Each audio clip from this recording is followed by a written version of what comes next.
Shalom saudara yang dikasihi oleh Tuhan Yesus Kristus. Kita sungguh bersyukur ketika Tuhan berikan kita kemampuan untuk bertahan sampai hari ini.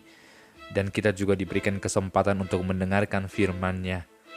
Oleh karena itu marilah meminta pertolongan dalam Tuhan, supaya kita semakin hari semakin mengenal Dia, dan pengenalan yang kita miliki semakin hari membuat kita semakin mengasihi Dia dan sesama kita.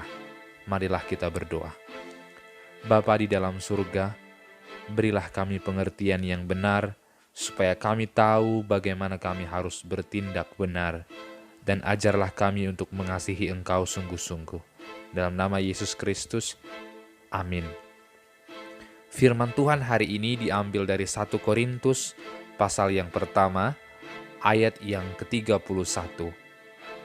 Karena itu, seperti ada tertulis, barang siapa yang bermegah, hendaklah ia bermegah di dalam Tuhan.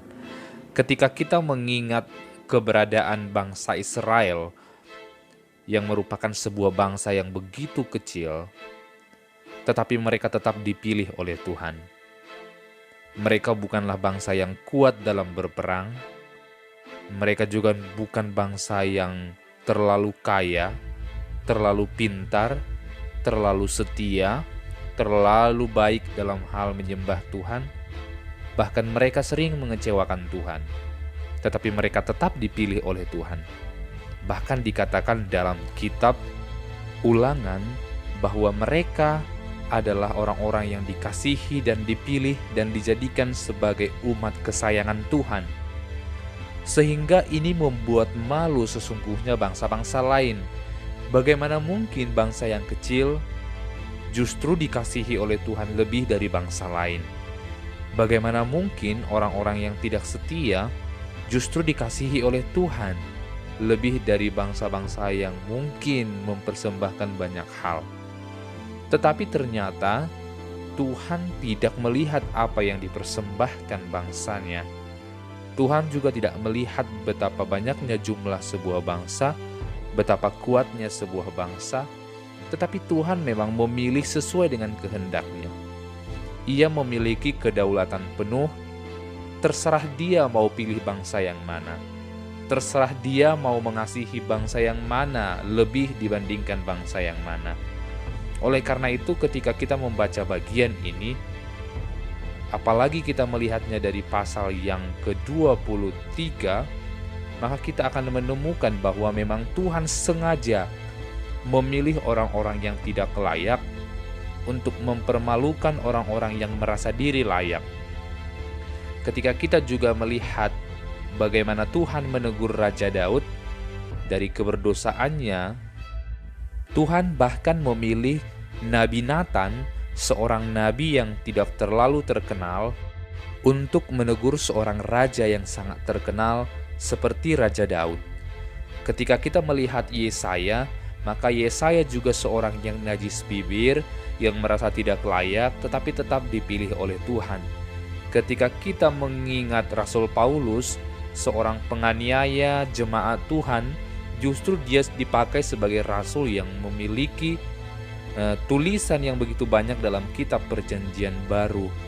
Ketika kita mengingat Petrus, seorang murid yang menyangkal Yesus, maka tetap dipilih oleh Tuhan sebagai pribadi yang mendirikan gereja Tuhan.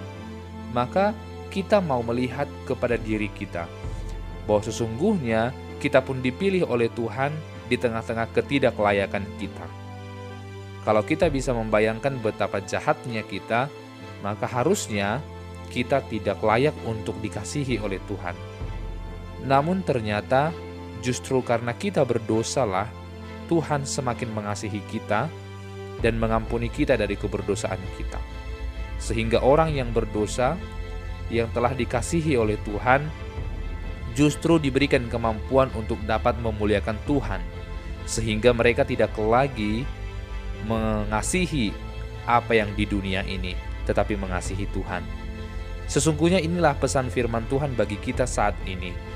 Tidak ada orang yang boleh menyombongkan dirinya, tidak ada orang yang boleh bermegah atas dirinya, berbangga diri atas apa yang dia punya, Karena sesungguhnya kita semua adalah orang-orang yang sangat hina. Tetapi tanpa Tuhan, kita pun akan selamanya hina. Tetapi Tuhan memilih kita, supaya Tuhan hidup bersama dengan kita dan kita dikuduskan oleh Dia. Ketika kita mengingat Yesus, maka Yesus pun dikatakan dalam kitab Yesaya, semaraknya pun tidak dilihat oleh orang, maksudnya tidak indah untuk dipandangi. Dia jelek dan tidak ada rasa, oh dia ini seorang raja. Dia jauh dari apa yang orang-orang harapkan tentang seorang raja. Tetapi ini dibuat oleh Allah supaya manusia semakin sadar bahwa apa yang terlihat bukanlah sesuatu hal yang Tuhan senangi, tetapi apa yang berada dalam diri, dalam hati kita. Oleh karena itu muliakanlah Tuhan dengan apa yang ada dalam diri kita. Karena ketika kita berdosa, Tuhan justru sangat mengasihi kita dan meminta kita datang untuk meminta ampun. Yesus datang untuk menyelamatkan orang yang terhilang. Kitalah orang-orang yang terhilang itu, mintalah pengampunan dan pertolongan dari Dia. Sungguh hanya di dalam Dialah kita bermegah. Syukur kepada Yesus, syukur kepada Allah yang telah memilih kita, bahkan sebelum dunia ini dijadikan. Terpujilah namanya. Amin. Bapa di dalam surga, terima kasih ketika kami masih diberikan kesempatan untuk hidup. Kami tahu kami akan mati ketika Tuhan tidak memilih kami. Oleh karena itu kami merasa bodoh dan tidak layak, tetapi justru Engkau telah melayakkan kami. Terima kasih Tuhan, terpujilah nama-Mu, kini sampai sepanjang masa. Dalam nama Yesus Kristus, amin.